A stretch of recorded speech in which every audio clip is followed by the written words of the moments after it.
अस्सलाम वालेकुम and welcome back to my channel. आज हम आपके लिए लाए हैं एक ऐसी स्टोरी जो आपके जहन को हिलाकर रख देगी। यह है नेपाल के शाही खानदान का वो मिस्टीरियस और ब्लड चिलिंग इंसिडेंट जो आज तक एक अनसॉल्व्ड पजल बना हुआ है। ये कहानी है लव, पावर, बिट्रियल और एक ऐसी कॉन्स्पिरेसी की जो शायद कभी हल ना हो। तो तैयार हो जाएं क्योंकि ये वीडियो सस्पेंस और शॉकिंग ट्विस्ट से भरी हुई है। वीडियो को आखिर तक देखें क्योंकि हर लम्हा आपको हैरान कर देगा। नेपाल एक छोटा सा मुल्क है जो अपने बुलंदो बाला पहाड़ों और दुनिया के सबसे बुलंद पहाड़ माउंट एवरेस्ट की वजह से मशहूर है। इसकी पॉपुलेशन तकरीबन 3 करोड़ है और ये एक जमहूरी मुल्क है। लेकिन क्या आप जानते हैं कि 2008 से पहले नेपाल एक शाही खानदान की हुकूमत थी। जी हाँ, शाह डायनेस्टी। उस वक्त भी एक प्राइम मिनिस्टर था, असेंबली थी, लेकिन असल पावर शाही खानदान के हाथों में थी। किंग बिरेंदर और क्वीन ऐश्वर्या इस खानदान के सरबरा थे और इनका बेटा प्रिंस दीपेंद्र मुस्तकबिल का किंग बनने वाला था। लेकिन 2001 में एक ऐसी ट्रेजेडी हुई जिसने ना सिर्फ नेपाल बल्कि पूरी दुनिया को शॉक कर दिया। ये कोई ऑर्डिनरी क्राइम नहीं था बल्कि एक रॉयल कत्लेआम था जिसने शाही खानदान को चंद मिनटों में तबाह कर दिया। और सबसे अजीब बात, कहा जाता है कि इस कत्लेआम का जिम्मेदार कोई और नहीं बल्कि शाही खानदान का अपना शहजादा प्रिंस दीपेंद्र था। लेकिन क्या ये सच है या इसके पीछे कोई गहरी कॉन्स्पिरेसी छुपी हुई है? आइए इस मिस्ट्री को एक एक करके खोलते हैं।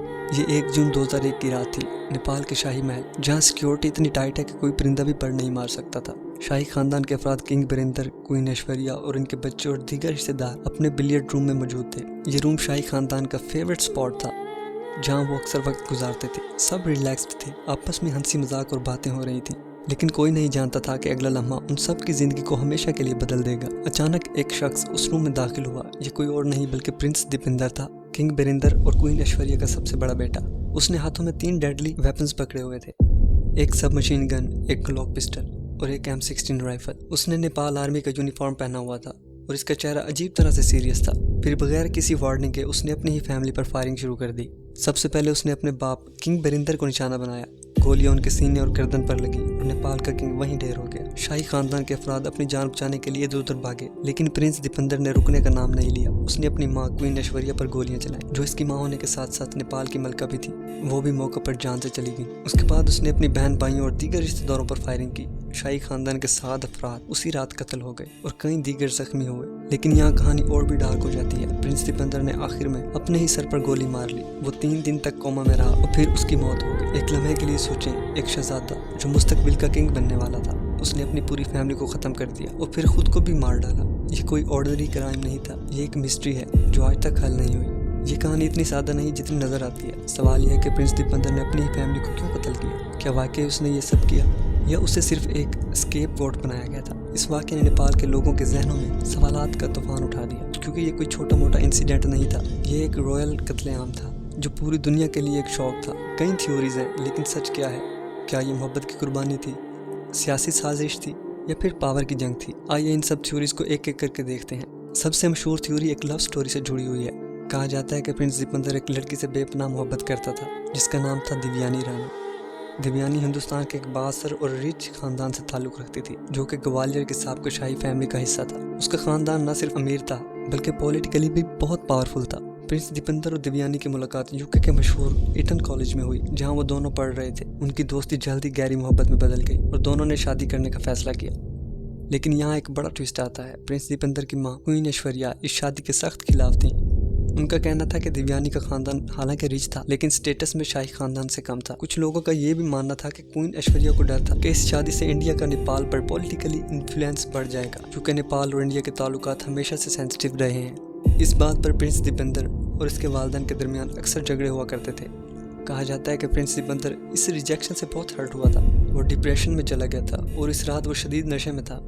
उसने आखिरी कॉल दिव्यानी को की थी, लेकिन दिव्यानी को अंदाज़ा भी नहीं था कि वो क्या करने वाला है। क्या ये मोहब्बत वाकई इस कत्लेआम की वजह थी या ये सिर्फ एक कवर अप स्टोरी थी ताकि असल सच को छुपाया जा सके? दूसरी थ्योरी कहती है कि ये सब कुछ पावर और पॉलिटिक्स की वजह से हुआ था। किंग बिरेंदर, जो कि नेपाल का एक पॉपुलर रहनुमा था, चाहते थे कि नेपाल एक जमहूरी मुल्क बने। उस वक्त नेपाल में शाही खानदान की हुकूमत थी, लेकिन अवाम जमहूरियत के लिए आवाज़ उठा रही थी। लेकिन प्रिंस दीपेंद्र इस फैसले से खुश नहीं था। वो शहजादों में सबसे बड़ा था और मुस्तकबिल का किंग बनना उसका ख्वाब था। अगर नेपाल जमहूरी मुल्क बन जाता तो इसका ये ख्वाब चकनाचूर हो जाता। कहा जाता है कि इस गुस्से और फ्रस्ट्रेशन में प्रिंस दीपेंद्र ने अपनी फैमिली के खिलाफ ये एक्सट्रीम स्टेप उठाया।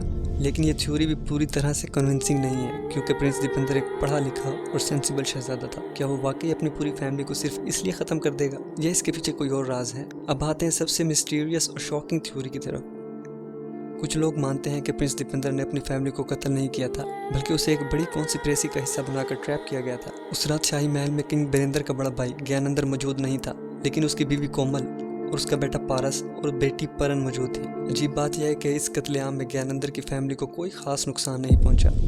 उसकी बीवी को गोली लगी लेकिन वो बच गई, उसके बेटे को मामूली जख्म आए और उसकी बेटी मुकम्मल तौर पर महफूज रही। कुछ लोगों का मानना है कि यह सब ज्ञानेंद्र और उसके बेटे प्रिंस पारस की प्लानिंग थी, क्योंकि अगर किंग बीरेंद्र और इसके दोनों बेटों को हटा दिया जाए तो ज्ञानेंद्र खुद ब खुद नेपाल का किंग बन जाता। और हैरत की बात, इस कत्लेआम के बाद ज्ञानेंद्र ही नेपाल का आखिरी किंग बना। कुछ लोग ये भी कहते हैं कि सबसे पहली गोली प्रिंस दीपेंद्र को ही लगी थी, यानी उसे सबसे पहले मारा गया था और फिर बाकी कत्ल उस पर ब्लेम कर दिए गए। इस थ्योरी को मजीद स्ट्रेंथ इस बात से मिलती है कि नेपाल के लोगों के दरमियान किंग बीरेंद्र और प्रिंस दीपेंद्र बहुत पॉपुलर थे, लेकिन ज्ञानेंद्र को ज्यादा पसंद नहीं किया जाता था।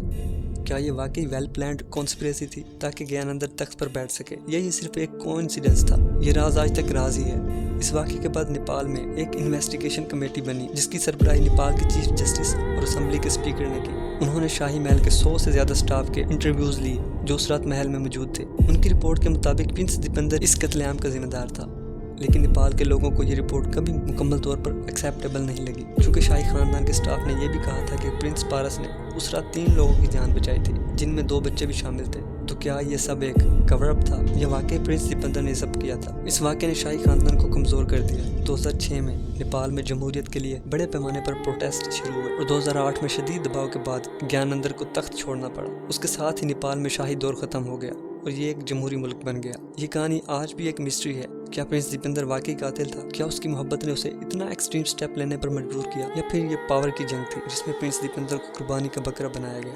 शायद सच हमेशा राज ही रहेगा। अब क्या समझते हैं? क्या ये मोहब्बत की कहानी थी, सियासी साजिश थी, या कुछ और? कमेंट्स में अपनी राय जरूर बताएं। अगर आपको ये मिस्ट्री पसंद आई है तो वीडियो को लाइक करें, चैनल को सब्सक्राइब करें और बेल आइकन को भी दबा दें। इंशाल्लाह मिलते हैं अगली वीडियो में नए केस के साथ। तब तक के लिए stay safe and stay curious. Allah Hafiz.